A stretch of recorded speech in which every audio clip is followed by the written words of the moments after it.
रहेगी बात समाज में कितने भी इतनी बुराई नहीं आने देंगे। 1 रुपये का भी दाग अगर आ गया तो आप सुन आप पाओगे, मैं नहीं आने दूंगा। अपने घर से कुछ भी लागू कितने कोई भी बुराई नहीं आने देंगे। और भाई इलेक्शन की अगर आप लोग आश्वासन देते हो कि भाई इलेक्शन हम लड़ेंगे, हाथ आ गए, तो मैं तैयार हूँ। नमस्कार दर्शकों का स्वागत है। भाई अब इस वक्त है हम बजाज पैलेस में। गोहाना जाट महासभा का इलेक्शन विवादों के बाद आज एक पैनल यानी एक जो अध्यक्ष बनने हैं वो फाइनल हो गया। अभी तक भाईचारे में बात चली हुई थी कि सहमति बन जाए, पर सहमति बनी नहीं। लंबे विचार के बाद यह सारी सरदारी इकट्ठी हो रही है। एक दिन और पगड़ी रख दी थी राजवीर ठेकेदार के सिर पे, तो बात बनी नहीं। अब इलेक्शन की बारी आ गई तो कैंडिडेट भी इन्हीं को बना दिया है। अध्यक्षता थी पूर्व में चेयरमैन रहे रामफल सिंह की। तो आज जान लेते हैं इस सरदारी ने आज क्या फैसला किया। प्रधान जी सबसे पहले तो नमस्ते आपको। नमस्कार जी जी, आज आपने एक फैसला किया है आपकी अध्यक्षता में। ये फैसला मैंने अकेले नहीं किया है जी, पूरी पंचायत ने किया है। सभी ने हाथ उठा करके सहमति जताई है कि आप किसी का नाम ले दे। तो मैंने राजवीर का नाम, ठेकेदार का नाम लिया है। और सभी आदमी जितने भी आए हैं सब तय दिल से चाहते हैं कि राजवीर को इसका प्रधान बनाए, क्योंकि देखो किसी जिम्मेवारी की चीज को देने के लिए अच्छे आदमी की जरूरत है। ठीक है, वो अच्छा मान करके लोगों ने इसकी जिम्मेवारी दी। बड़ा टेढ़ा होगा इलेक्शन, क्योंकि वो तैयारी कर रहे हैं, थोड़ी सी वोट है। और जिस तरह से आप लोगों को इकट्ठे कर रहे हो, इतना मुश्किल इलेक्शन मान रहे हैं लोग, तो आपको क्या लगता है कि इलेक्शन सब लोग लड़ेंगे मिलके? ना, इलेक्शन की कोई बात ही नहीं है। 2 दिन में इलेक्शन साफ हो जाएगा। सिर्फ 2 दिन में इलेक्शन साफ हो जाएगा, कोई बात नहीं है। 2 दिन में इलेक्शन साफ हो। हाँ, चलो हम जो कैंडिडेट बनाए इनसे भी जान लेते हैं। राजवीर जी, सरदारी ने रख दिया आपके सिर पे पगड़ी, बड़ा आपका इज्जत का सवाल है। मैं अभी पंचायत में सुन रही थी कि भाई बहुत इज्जत का सवाल बन गया है ये, क्या कहेंगे? आपको जिम्मेदारी दे दी। इज्जत का सवाल है इस समाज का। ये 2 लोग इकट्ठे हो रहे हैं, मैं इनके लिए जहाँ कहेंगे वहाँ मैं तैयार हूँ। और इनकी इलेक्शन जीतना भी इनकी जीत है, हारना भी इनकी जीत है। लेकिन इतने लोग जिम्मेवार लोग इकट्ठे हो रहे हैं, मेरे हिसाब से हार का तो कोई मतलब ही नहीं हो सकता। इतने बड़े बड़े आदमी, डीसीपी साहब जितने बड़े, चेयरमैन साहब है, शहर के मौजूद आदमी जो ये फैसला कराया, अब ये तो इन्होंने देखना है और समाज ने भी देखना है कि भाई ये लोग क्या फैसला करने लग रहे हैं। इनका फैसला मेरे हिसाब से तो लोग सम्मान करेंगे। 11 लोगों की और जिम्मेदारी आप पे ही, उसको कैसे तय? वो ये समाज तय करके देगा मेरे को, जिसको ये देंगे मैं हम उनका वो जो हमारे साथ है। चलो इनसे भी बात, मेरा अपना कोई डिसीजन नहीं, वो इनका फैसला है।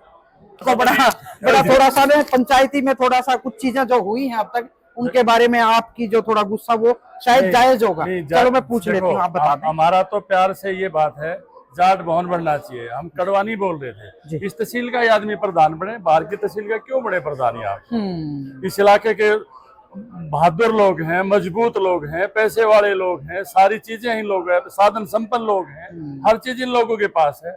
ऐसी कौन सी नौबत आ गई जब समाज ने एक आदमी प्रधान बना दिया और एक आदमी बिगाड़ के भागता है? क्यों भागता है? समाज ने, सारे समाज ने उसके सामने हाथ भी जोड़े हैं, भाई इस बात को छोड़ दे, खुशामद करी है, जाट भवन बन लेने दे। हमारा मकसद तो सिर्फ जाट भवन बनाने से, हमारा कोई मकसद नहीं है। संजय भी भाई है, ऐसी बात नहीं है कि हम उससे कोई नफरत करते हैं, लेकिन हमारी नीति है कि ये जाट भवन बन जाए, फिर कोई प्रधान बन लियो इसका। एक बार बनाने तक ही हमारी जिम्मेवारी है।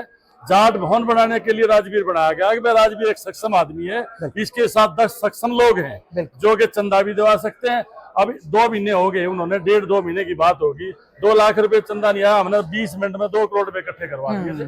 बिल्कुल, समाज के जब लोग आगे जाके समाज के सामने खड़े होते हैं ना, उसी टाइम जिम्मेवारी के साथ चंदा मिलता है। चंदा बगैर जिम्मेवारी के नहीं देते लोग। बिल्कुल, ये लड़ाई शुरू से ही थी भी, तहसील का आदमी बने। राजनीतिक लड़ाई नहीं है ये। नहीं, बिल्कुल, ये तो सिर्फ जाट भवन बनाने की लड़ाई है। ये समाज के लोग इकट्ठे हैं, जाट भवन बनने के बाद रिजाइन करवा देंगे, कोई बात नहीं, जाट भवन बने। और जाट भवन बनने के बाद एक बार राजवीर के हवाले से जाट भवन बनवाना चाहते हैं। एक जिम्मेवार आदमी है शहर का, देखो तरह तरह की बातें उठी समाज में, वो गलत है। ठीक, एक आदमी की बदनामी नहीं होती, समाज में सबकी बदनामी होती है जब कोई गलत बात होती है। जाटों के प्रति लोगों के ये क्या क्या हिसाबों की बात उठ रही है, कोई कह रहा कैश लेकर खा गया, कोई कह रहा कुछ कर गया, कोई कह रहा कुछ कर गया। इन लोगों के हिसाब भी लेने हैं। एक बार प्रधान बनने के बाद समाज के आदमी बैठकर 10 आदमी सारे पैसों का हिसाब लेंगे, जितना भी आज तक चंदा है एक एक पैसे का हिसाब होगा और समाज के सामने उस बात को रखेंगे। बिल्कुल, ढिल्लों साहब ने बिल्कुल स्पष्ट कर दिया है, राजनीतिक लड़ाई नहीं है। अगर सच में दिल इतना बड़ा है कि भाई भवन बने, बाद में चाहे रिजाइन करवा दो भाई, इससे बड़ी बात शायद और कोई कह नहीं सकता। ये जाटे चौधरी हैं, बड़ा दिल दिखा कर एक बार इनको चौधरी कह दो, फिर चाहे इनका सिर तार लो। वह बिल्कुल इन्होंने कहावत साबित कर दी। और बिल्कुल अजीत जी भी हैं, इनको अनुभव। अजीत जी, दो बात आप भी बता दें क्योंकि आप पूरे मैटर में शामिल रहे हो। देखिए सारिका जी, ये पौधा हमारे बुजुर्गों ने, जो हमारे बलवंत सिंह पन्नू जी थे स्वर्गीय जी, और हमारे बड़े हैं अंकल जी हैं हमारे चेयरमैन साहब चौधरी रामफल सिंह जी, इन्होंने शुरू किया था जी। ये दो आदमियों ने शुरुआत करके, और हम भी उसमें पहले, हमारे डीएसपी साहब हैं राजेंद्र जी खड़े हैं, बिल्कुल। तो ये सारे हमारे बड़े हैं, इन्होंने शुरुआत करी। हम भी इन्होंने साथ लिए, पहली 11 की कमेटी में हम भी थे उसमें, और इन्होंने इतनी बढ़िया शुरुआत करी। और हम आप भी आज भी देख सकते हो, पन्नू साहब ने एक एक पैसे का इतना साफ सुथरा हिसाब से उन्होंने कराया है काम। और वो जमीन भी ले ली, वह फिर दूसरी कमेटी भाई विनोद सराव जी बने, इन्होंने अपना भवन भी बनाना शुरू कर दिया। और जिस दिन पहली पंचायत हुई, हर एक आदमी यूं गया था भाई इसमें इनका फूल चढ़ाओ, या कमेटी नहीं होगी, आगे चल रहा है। बिल्कुल, किसी का चुनाव का लड़ने का वो नहीं था, बिल्कुल नहीं था। दोबारा यही था कि भाई दोबारा यह कमेटी और यह काम करें। फिर कोई चीज, कोई इच्छाएं जाग जाती हैं, एक आधे भाई की इच्छा जाग गई और वो फिर उस बात में ना प्रधाना की मानना है, ना किसी पंचायतिया की मानना है, तो उस बात में फिर समाज नाराज भी होया। बिल्कुल। और ये आज तक यह बात आ गई, कल फार्म बटने थे तो आज भी फिर सारे भाईचारा कल हुए इकट्ठे, और आज फिर इन्होंने निर्णय लिया भाई सुबह इकट्ठे हो गए और सभी भाइयों को बुलाओ और अपना भाई आगे निर्णय लो। भाई गोहाना तहसील की बात करते हैं, या तहसील है भगत फूल सिंह की, चौधरी ध्वजाराम की और छोटू राम के वंशज हैं। एक बात कहा करें कि उसूलों पर जहां आँच आए वहां टकराना जरूरी हो, अगर हो जिंदा तो जिंदा नजर आना भी जरूरी है। इन लोगों ने अपनी बात को इस तरह का जो महत्व दिया है, जो सारी सरदारी इकट्ठी करी है, तो देखते हैं चुनाव कितनी मजबूती से लड़ते हैं और इनकी टीम में कौन कौन लोग शामिल होंगे। क्योंकि मैं शुरू से इसको कवर कर रही हूं, तो अभी देखेंगे इलेक्शन का प्रोसेस शुरू हो जाएगा। तो जी जी जी, आप भी कई बार बात कह चुके हैं, बीच बताओ 2 मिनट। भाई इलेक्शन का ईसा मामला कह रहे ना, जग बनू 2 दिन का खेल रहे संजय नु बेरा लाग जाएगा। अगवान सरदारी कितनी मजबूत है, तू कितनी वोट ले रहा है। 2 दिन का खेल है, 2 दिन का, घना दिन नहीं। हाँ, 2 दिन का बात से कती 2 दिन में इसने भी हमारी छोरी ने बेरा लाग जाएगा, बेरा लाग जाएगा। चलो, आज फार्म खरीद लिए हैं, फार्म लेने की आखिरी तारीख थी, 8 से स्टार्ट हो जाएंगे। भाई 23 को चुनाव, आप हमारे साथ बने रहिए इस अपडेट के साथ और देखते हैं कि इनकी चुनाव जो कार्यशैली वो कैसी रहेगी। बहुत बहुत शुक्रिया, नमस्कार।